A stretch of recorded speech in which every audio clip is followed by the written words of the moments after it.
दोस्तों, footwear sector की कौन सी कंपनी आपके पोर्टफोलियो में होनी चाहिए, इस जानने के लिए यह वीडियो आवश्यक देखें और पूरा देखें, जिससे यह स्पष्ट हो पाए कि फुटवेयर सेक्टर में कौन सी कंपनी दिग्गज कंपनी है जिसका CAGR पिछले 10 साल से काफ़ी अच्छा रहा है। ये जो देख रहे हैं स्क्रीन के सामने, यह रिलैक्सो फुटवेयर लिमिटेड के नाम से जानी जाती एक कंपनी है। यह कंपनी इंडिया की लार्जेस्ट मैन्युफैक्चर कंपनी है जो फुटवेयर सेक्टर से आती है और यह नॉन लेदर प्रोडक्ट बनाती है, जिसमें स्लीपर आते हैं, कैनवास आते हैं और अन्य प्रोडक्ट भी इसमें देखे जाते हैं। इसके प्रोडक्ट के रूप में यदि हम देखें तो यह दिखाई देता है कि यह रिलैक्सो, स्पार्क्स, या फ्लाइट, बहामास के नाम से जाने वाले इनके कुछ फेमस प्रोडक्ट हैं और इसका डिस्ट्रीब्यूटर नेटवर्क भी काफ़ी अच्छा है। डिस्ट्रीब्यूटर नेटवर्क देखते हैं तो इंडिया में one of the largest distributor network के रूप में यह कंपनी काम कर रही है। इसका डिस्ट्रीब्यूटर काफ़ी स्ट्रॉन्ग है। यदि हम इसका चार्ट देखते हैं तो चार्ट के रूप में दिखाई देता है कि इसका मार्केट कैप यदि हम देख रहे हैं तो मार्केट कैप जो है 33,000 से कुछ ज़्यादा का है, अर्थात यह मिड कैप कंपनी है। इसका यदि हम PE देखते हैं तो PE जो निकल करके आती है वह 111 पर है। मार्केट इसको प्रीमियम वैल्यू दे करके चल रहा है क्योंकि यह कंसिस्टेंट कंपाउंडर है पिछले 10 साल से बना हुआ। इसका यदि डिविडेंड डील देख रहे हैं तो 0.19% का है, ROCE 26 का है, ROE 20 का है और फेस वैल्यू इसका देखते हैं 1 का है। ROE और ROC लगभग 25 का होना चाहिए। ROC तो है 26 का, लेकिन ROE थोड़ा कम है, ये भी चल सकता है, कोई इसमें दिक्कत की बात नहीं है। यदि नीचे की ओर देखते हैं तो इसको देख रहे हैं कि प्रमोटर की होल्डिंग जो है 70% की है, बहुत अच्छी बात है और एक भी शेयर गिरवी नहीं है, प्लेज नहीं है। डेट टू इक्विटी देखते हैं तो बहुत कम है, 0.07 है और पिछले 10 साल का यदि हम इसका ग्रोथ देखते हैं तो 7.1 से 8 है और पिछले रिटर्न जो देखते हैं 5 साल का वो 43% है और 1 साल का रिटर्न देख रहे हैं तो 98% का है, अर्थात 1 साल में यह अपने शेयर होल्डर के पैसे को दुगना कर दिया है। और पित्रोस का स्कोर देखते हैं तो 7 है। जितना अच्छा पित्रोस का स्कोर होता है उतनी अच्छी इन्वेस्टमेंट के लिए मानी जाती है। इसका यदि हम प्रोज देखें, अर्थात कंपनी का अच्छाई क्या है, तो अच्छाई के रूप में जो निकल कर के आ रही है वह पहला में जो मिल रही है वह कि कंपनी ऑलमोस्ट डेट फ्री है। दूसरा जो है कि कंपनी का प्रॉफिट ग्रोथ जो है पिछले 5 साल में लगभग 20% के CAGR से भरा है। और यदि इसका हम क्वाइंस देखें, अर्थात इसकी बुराई क्या है, कमजोरी क्या है, तो कंपनी का स्टॉक जो है अपने बुक वैल्यू से 21 टाइम्स ज़्यादा वैल्यू पर ट्रेड कर रही है।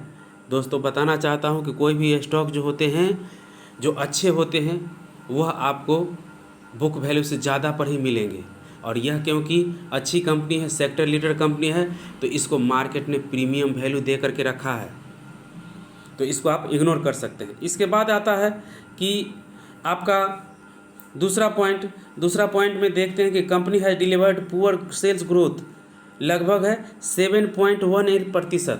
यह पिछले जो देखते हैं कि ग्रोथ जो है कंपनी का 7% से आगे 5 साल के अंदर ये बढ़ा है। उसके बाद प्रोमोटर की होल्डिंग देखते हैं कि पिछले 3 साल में प्रोमोटर ने लगभग 3.33% अपने प्रतिशत को डिक्रीज किया है, अपने शेयर स्टॉक को थोड़ा डिक्रीज किया है। इसको आप नेगेटिव में मान करके चल सकते हैं। यदि इस कंपनी का हम पियर्स देखते हैं तो पियर्स के रूप में सेक्टर लीडर के रूप में आपको रिलैक्सो दिखाई देती है जो 1 नंबर पर चल रही है। इसका बाद नीचे की ओर देखते हैं तो दूसरे नंबर पर बाटा आती है, तीसरे नंबर पर मिर्जा इंटरनेशनल आती है, चौथे नंबर पर आपको श्री लेदर आ जाती है और 5वें नंबर पर खादिम इंडिया आ जाती है, 6ठे लेबर पर लिबर्टी शूज और 7वें नंबर पर भारतीय इंडस्ट्रीज आती है। तो इसमें हम देख रहे हैं कि पहले नंबर की जो कंपनी है, सेक्टर लीडर है, वह आपको रिलैक्सो फुटवेयर है। इसका यदि हम नेट प्रॉफिट देखें तो देख रहे हैं कि 2010 में इसका नेट प्रॉफिट जो था 38 करोड़ था उसके बाद 27 करोड़ हो गया, फिर 40 करोड़ होगा, 45 करोड़ हो गया। और इसके बाद हम देख रहे हैं इधर आगे की ओर, तो 2014 में से लेकर के आगे की ओर तो दिखाई देता है कि 14 में इसका प्राइस जो था 66 करोड़ था, उसके बाद 103 करोड़ था, 120 करोड़ 2016 में, और फिर 17 में 120 करोड़। और आगे हम देख रहे हैं 18 से लेकर के आगे तक, तो 18 में इसको जो है 161 करोड़ प्रॉफिट निकल करके आया। उसके बाद 175 करोड़ 19 में, और 2020 में 226 करोड़, और 2021 में 292 करोड़ प्रॉफिट यह कमा करके लाई नेट प्रॉफिट के रूप में। देख रहे हैं कि कंपनी जो है लगातार प्रॉफिट कर रही है।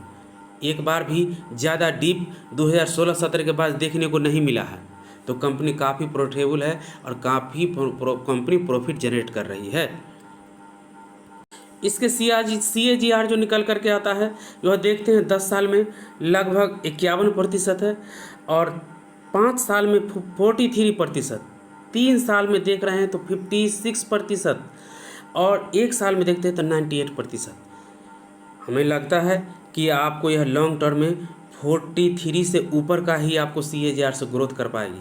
इसलिए आपके पोर्टफोलियो में यह स्टॉक तो बिल्कुल ही होनी चाहिए जिसका CAGR इतना मेंटेन है, अर्थात कंपनी भी कभी भी लॉस बुक नहीं कर रही है, कभी भी डीप में नहीं गई है। जो कंपनी लॉस में चली जाती है, कुछ साल प्रॉफिट कमाई, कुछ साल नीचे इसका प्रॉफिट चला गया, उस कंपनी का CAG खराब हो जाते हैं दोस्तों। और यह कंपनी का CAGR देख रहे हैं कि साल 2 साल अच्छा करते जा रहा है। लगभग 40 का CAGR होने का मतलब बहुत ज़्यादा ग्रोथ इसमें बना हुआ है, और आगे 10 साल से भी मेंटेन है। कंपनी का यदि हम टोटल एसेट देखें तो देख रहे हैं कि साल दर साल ये बढ़ते ही जा रहा है। यदि इसका हम 2010 में देखें तो 345 करोड़ का एसेट था, उसके बाद 2011 में 439 करोड़ का हुआ, फिर 12 में 475 करोड़ का हुआ, और फिर 13 में 587 करोड़ का हुआ। तो देख रहे हैं कि 13 तक भी बढ़ता जा रहा है। आगे की ओर देखते हैं 14 से, तो 14 में देख रहे हैं कि इसका एसेट जो है 657 करोड़ हुआ, उसके बाद 15 में 841 करोड़ हुआ, फिर 16 में देखते हैं 957 करोड़ हुआ, और फिर आगे देख रहे हैं 2017 में तो 1070 करोड़ हुआ। फिर उसके बाद आगे की ओर देखते हैं 18 से, तो देखने को मिलता है कि 18 में इसका एसेट जो है लगभग 1250 करोड़ रुपया हुआ। फिर एसेट बढ़ता ही जा रहा है 1611 करोड़, फिर उसके बाद 2020 में 1841 करोड़। अब फिर उसके बाद हम देख रहे हैं 2021 में तो दिखाई दे रहा है कि 2176 करोड़ एसेट यह बढ़ करके आ गया। तो अर्थात इस कंपनी का एसेट भी देख रहे हैं दोस्तों, तो लगातार ईयर बढ़ता ही जा रहा है। यह अच्छी कंपनी की खूबी होती है। कोई कंपनी अपना एसेट अर्थात प्रॉपर्टी जो अपनी बढ़ा रही है लगातार साल 2 साल, इसका मतलब कंपनी ग्रोथ कर रही है, काफ़ी अच्छा इसमें ग्रोथ अभी भी मेंटेन है और आगे भी रह सकती है। इसके यदि हम शेयर होल्डिंग पैटर्न देखें तो देख रहे हैं कि इसमें प्रमोटर की जो स्थिति हम देख रहे हैं 2018 से, प्रमोटर जो थे लगभग 74% थे। 2018 में यह स्थिति ही लगभग रहा। उसके बाद 2019 में 71 हो गया, फिर उसके बाद जून 2019 में 71.2 हो गया, और फिर इधर आकर के देख रहे हैं 19 में भी 71 ही रहा था। 20 में जा कर के आपको देख रहे हैं कि 70 के करीब आ गया, और 2000 अभी की स्थिति अगर देखें 21 में तो लगभग प्रमोटर ने 70.92% स्टेक जो है प्रमोटर अभी रखे हुए हैं और स्टेक जो है बनाए हुए हैं।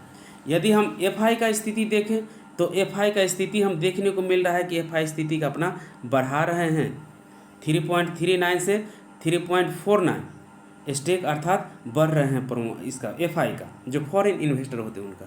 यदि हम डीआई का स्थिति देखते हैं, डोमेस्टिक इन्वेस्टर क्या करते हैं, म्यूचुअल फंड वाले जो भी है क्या कर रहे हैं, तो यह भी देख रहे हैं कि यह भी अपने स्टेक को क्या कर रहे हैं, बढ़ाते चले जा रहे हैं।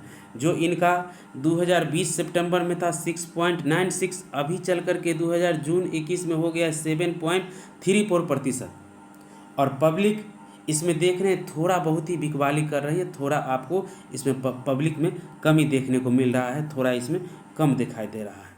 जो इसमें सितंबर 2020 में 18.68 था, अभी है 18.25, थोड़ा कम पब्लिक इसमें इंटरेस्टेड हुई है। अच्छी बात है, पब्लिक एक तरह से वीक हैंड मानी जाती है और जल्दी घबरा जाती है, और बड़े बड़े इन्वेस्टर जो होते हैं वो लॉन्ग टर्म के लिए किसी भी कंपनी में स्टॉक खरीदते हैं, चाहे DI हो FI हो, उनका शॉर्ट टर्म नहीं होता है। 2 साल 3 साल 5 साल 10-10 साल का स्टेक लेकर के वो लोग आगे की ओर बढ़ते रहते हैं। तो इस प्रकार हम देख रहे हैं कि रिलैक्सो कंपनी एक अच्छी कंपनी है जो कंसिस्टेंट कंपाउंडर रही है, और जिसका चाहे CAGR रहे हो या अन्य चीज़ हो, और या FI या DI का स्थिति हो जो लगभग बढ़ ही रहा है, और यह अच्छी बात है। इसका यदि नेट एसेट देखें वो भी साल दर साल बढ़ती ही जा रही है। अब यदि हम दूसरे कंपनी इसमें बाटा को हम देख रहे हैं, तो बाटा में आपको कहीं भी आपको दिखाई नहीं देता है one of the leading company या लार्जेस्ट कंपनी, जबकि रिलैक्सो में हमने देखा कि उसमें लीडिंग कंपनी है, लार्जेस्ट कंपनी है, उसका ब्रांड वैल्यू कितना है। जो भी कंपनी अगर लीडिंग लिखे या लार्जेस्ट लिखे तो इसका मतलब है कि वह एक अच्छी कंपनी है और उसमें इन्वेस्ट करके आपको चलना चाहिए। बाटा का यदि हम स्थिति देखते हैं मार्केट कैप, तो लगभग यह 24,000 करोड़ की कंपनी है, और इसका यदि हम PE देखते हैं तो PE अभी निकल करके नहीं आ रहा है, इस स्क्रीन पर देख रहे हैं आप। यदि इसका हम डिविडेंड देखते हैं तो यह निकल करके आ रहा है 0.01%। ROCE देखिए नेगेटिव में है, 1% से भी नीचे। ROE -4.52%। और इस पर आगे की ओर देखते हैं तो आपको दिखाई देता है प्रमोटर की होल्डिंग जो है इसमें आपको 53% है, जबकि उसमें 70 से ऊपर का है। डेट टू इक्विटी इसमें 0.59 है, और ROE जो है 10 ईयर के लिए 22% है, और सेल्स ग्रोथ 5 साल का नेगेटिव में है -6.75%, और रिटर्न जो मिल रहा है 5 साल में वह 31% का है, और 1 साल का रिटर्न देखते हैं तो 41 का है, जबकि उसमें आपको 94 का है। पित्रोस का वह उसमें स्कोर 7 था, इसमें 5 है, तो यह भी इसमें कमी लाइन दिखा रही है, अर्थात उससे यह कंपनी काफ़ी नीचे की ओर फ्लो कर रही है, ट्रेड कर रही है और प्रॉफिट कमा रही है। यदि इसके प्रोज की बात करें तो इसमें एक भी प्रोज नहीं दिखाई दे रहा है, अर्थात कंपनी की कोई भी अच्छाई नहीं है। तो जिस कंपनी में कोई भी अच्छाई नहीं होती है उसको दोस्त नहीं लेना चाहिए, उसमें इन्वेस्ट नहीं करना चाहिए। इसका कॉइंस देखते हैं, अर्थात इसमें नेगेटिव क्या देखते हैं कि इसमें पहला नेगेटिव जो दिखाई देता है कि stock trading at 14.28 times book value, मतलब 14 टाइम्स जो है बुक वैल्यू से चल रहा है।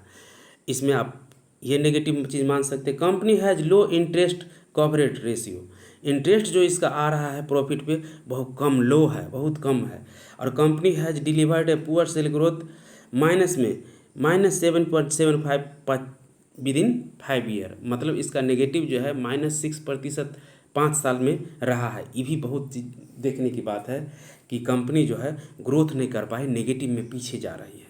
इसके बाद यदि हम देखते हैं कंपनी है लो रिटर्न ऑफ इक्विटी, लगभग 11% इसका इक्विटी का दर अभी चल रहा है पिछले 3 वर्ष में, तो यह भी आपको नेगेटिव में मान करके चल सकते हैं। आगे की ओर देखते हैं तो दिखाई देता है कि सेकेंड लार्जेस्ट कंपनी जो है यह बाटा है, और फर्स्ट जो है रिलैक्सो है। तो मार्केट कैप के अनुसार भी यह सेकेंड कंपनी है जिसका मार्केट कैप जो है दूसरे नंबर पर आता है। उसके बाद नीचे हम चर्चा कर ही चुके हैं। आगे की ओर देखते हैं कि आगे की ओर अगर हम देखें तो इसका हम नेट प्रॉफिट देखते हैं तो क्या निकल करके आता है। नेट प्रॉफिट के रूप में यदि हम इसको शुरुआत से देखें 2009 से, तो दिखाई देता है कि इसका प्रॉफिट जो है 2009 में 63 करोड़, उसके बाद 2010 में 88 करोड़, 2011 में लगभग 260 करोड़, और उसके बाद 2012 में 172 करोड़। देखिए कितना ज़्यादा डीप चला गया नीचे, यह 259 से 172 पर आ गया। इतना बड़ा डीप देखने को मिलेगा कंपनी, तो कैसे ऊपर चलेगी, यह आपको ऊपर नीचे होकर के इसका स्टॉक प्राइस चलेगा का अर्थात वोलेटाइल मिलेगा। आगे की ओर अगर हम देखें 12 से आगे क्या दिखाई देता है, तो 13 में इसका हम देख रहे हैं प्रॉफिट जो है 172 करोड़ देखने को मिलता है। उसके बाद जो है 14 में देखते हैं तो 191 करोड़, 15 में देखते हैं 231 करोड़, और फिर 16 में देखते हैं तो फिर 217 करोड़, अर्थात फिर से इसमें आपको थोड़ी सी कमी देखने को मिल रही है। आगे की ओर देखते हैं जो 17 से लेकर के आगे क्या है, तो 17 में फिर देखिए प्रॉफिट में कमी ही आई है 16 से 159 करोड़ जो दिखता है। उसके बाद आगे जो हम देख रहे हैं